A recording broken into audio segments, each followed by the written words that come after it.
real internet, it's Paul, it's Matt, the Dork Lords. We are here talking about the brand new Disney Plus series, What If?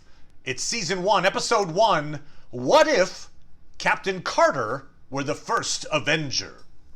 We open with the Watcher, voiced by Jeffrey Wright, explaining the show's premise. So we're looking at alternate histories based on slight variations. And we end with Captain Carter reappearing from the Tesseract in 2012, learning from Nick Fury and Hawkeye that 70 years have passed. They won the war, but she missed the dance lesson. So the intro feels a lot like a Twilight Zone setup, right? We've got Jeffrey Wright as Rod Serling. And I'll say this, his comment, "I must never interfere," which he gives at the very end. I'm like, mark it down, the Watcher is going to interfere. And in fact, I'm putting salt licorice on it, Paul. I'm just slinging bets left and right.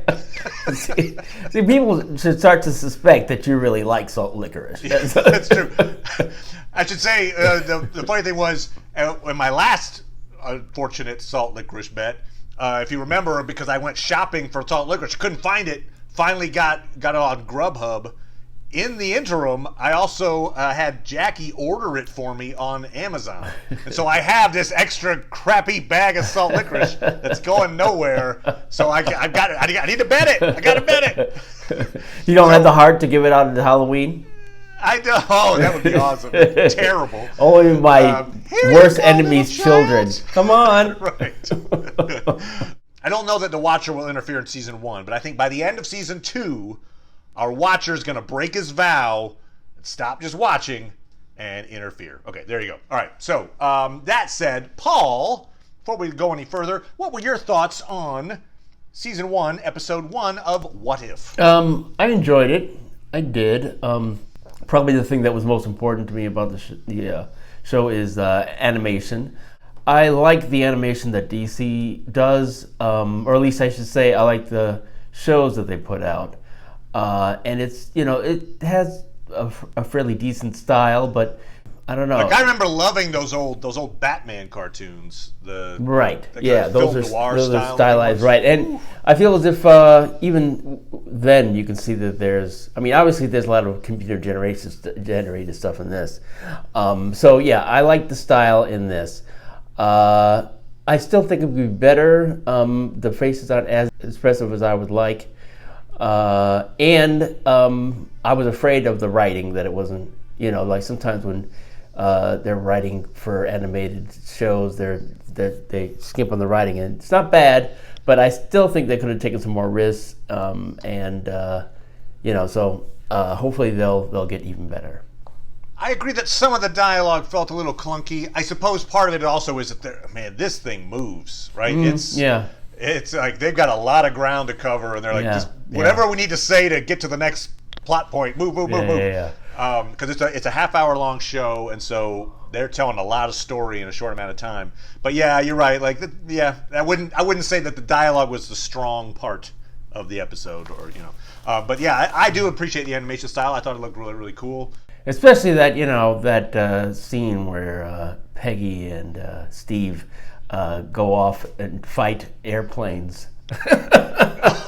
Man, she jumps through a propeller. Man.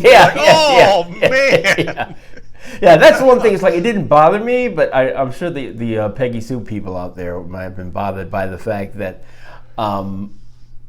this is a really strong Captain Carter. It's like, I feel like stronger than Captain America in the MCU, because being able to lift, even on your knees, a truck. She caber tossed a couple of trucks. No, but I'll say this too. The show is different from, say, the MCU, not just because it's animated, but because there is a high body count. Oh yeah. She kills dozens and dozens and dozens of Hydra / Nazi agents. I assume if you're Hydra in World War II, you're also a Nazi. Is that a subset? I assume. Anyway, whatever. Hydra Nazis. Right. Well, I feel like it's sort of like, people are used to Nazis. I guess we need to make something worse than Nazis, and that's Hydra. Right. You're a Hydra Nazi. Yeah.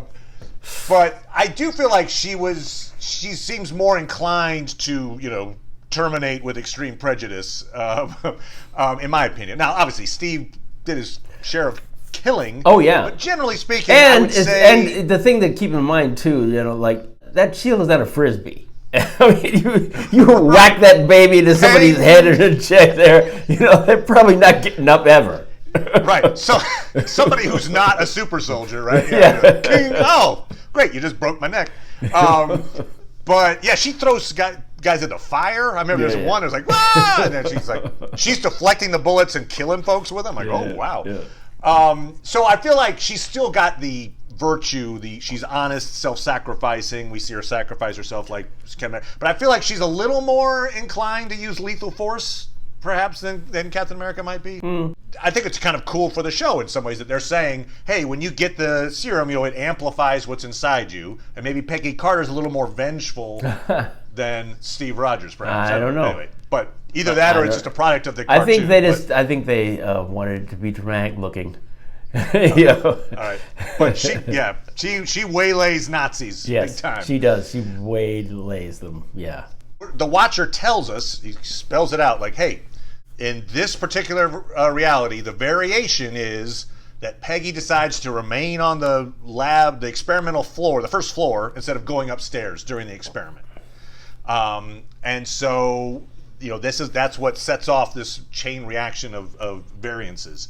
And I have to say, there's actually something I learned last week while editing the video we did on the Rankin Bass Hobbit film.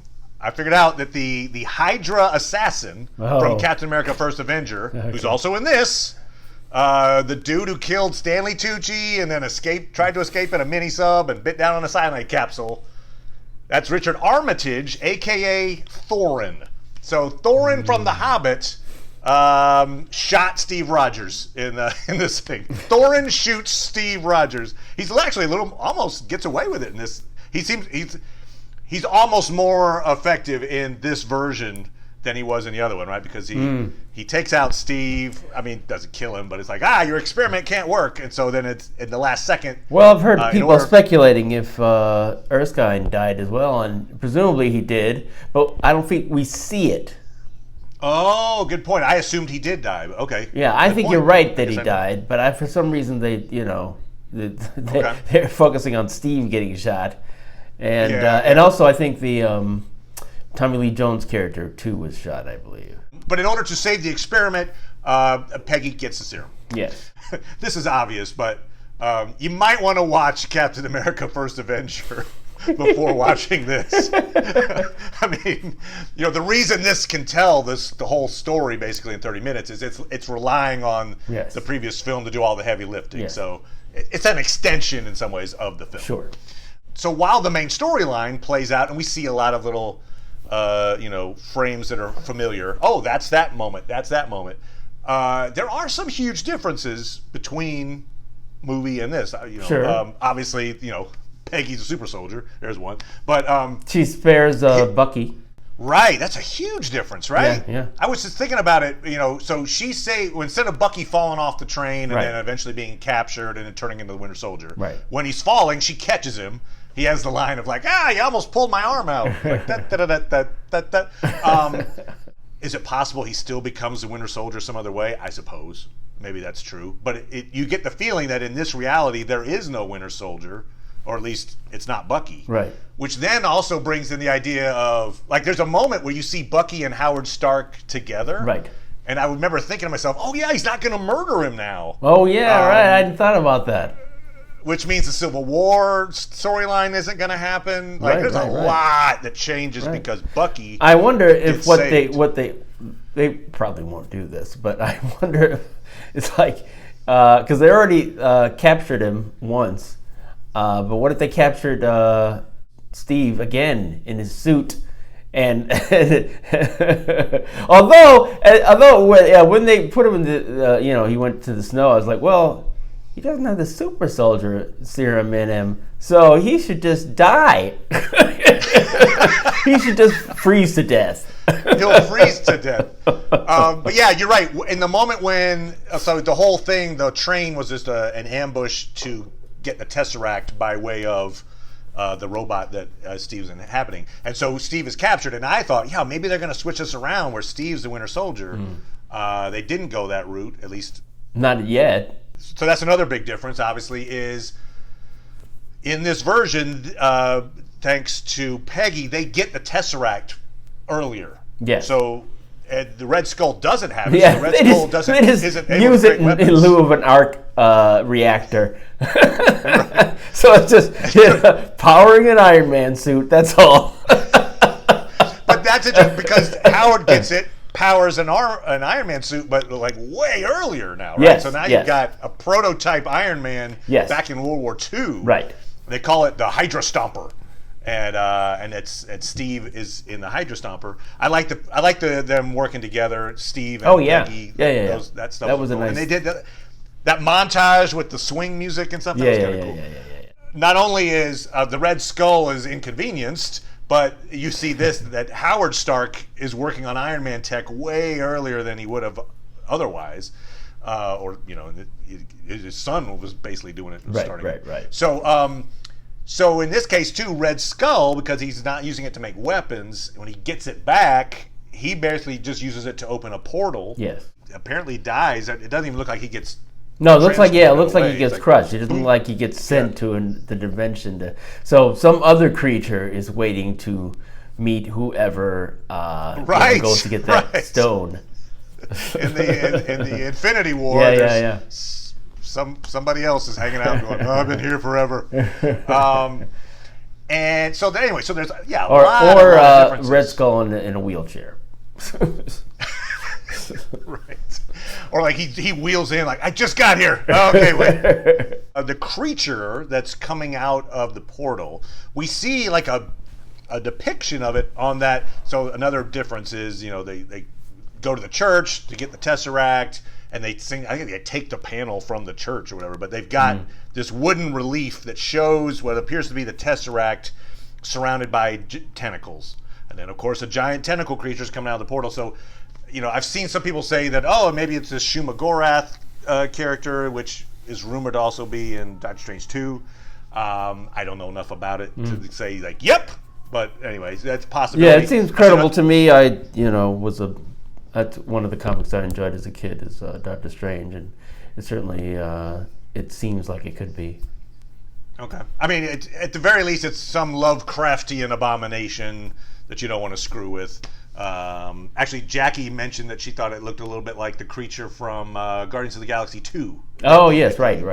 Yeah, but I think that they might have name-checked that as the beast. It's a portal to something huge, and Peggy sacrifices herself. Essentially, she pushes it back through the rift, but also herself, and so she disappears for 70 years. So a big question I've got, which I think will get answered perhaps as early as next week, is these alternate realities. Are they all occurring in the same alternate reality? So we know that perhaps in the next episode, T'Challa is Star-Lord, right? So it's like, what if T'Challa was Star-Lord? Is that reality where T'Challa is Star-Lord, is he going to meet up with Agent Carter at some point? Or are they existing in the same place? Or is this, alternate reality number 2? And then the third episode is alternate reality number 3. Right. So it'd be, I don't know. I don't know the answer to that. Me neither. I mean, one of the things they could do is have them all be in the same place, and in some ways that would be less interesting to me. Although if they make them connect, it would be interesting. But I like the idea of being different ones, and have them like 2 of one combined, and a different one or whatever. One of the things I think we can guess is going to happen is at some point a number of characters that weren't in the main timeline that we've been watching for over 20 films will come into that world. They won't be introduced, I guess, in these what ifs. Although I don't see why not. I think some of the characters I think we will see, but the major ones like Fantastic Four and the X-Men, I don't think will come in through that way. But one of the things people are speculating is that the Netflix Marvel characters are going to come into the MCU. Oh, really? And that those characters will be, an alternate universe. Okay. That would be great. Any way they can get them in there. That Daredevil series and a lot. There was a lot of good stuff. Yeah. In the Netflix version. So any way to bring those characters in is great.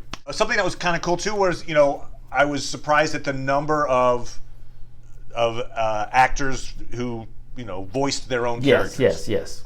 Wasn't across the board. It's funny. A number of people noted it, and it wasn't distracted by the fact that Chris Evans didn't do the voice of Steve in this.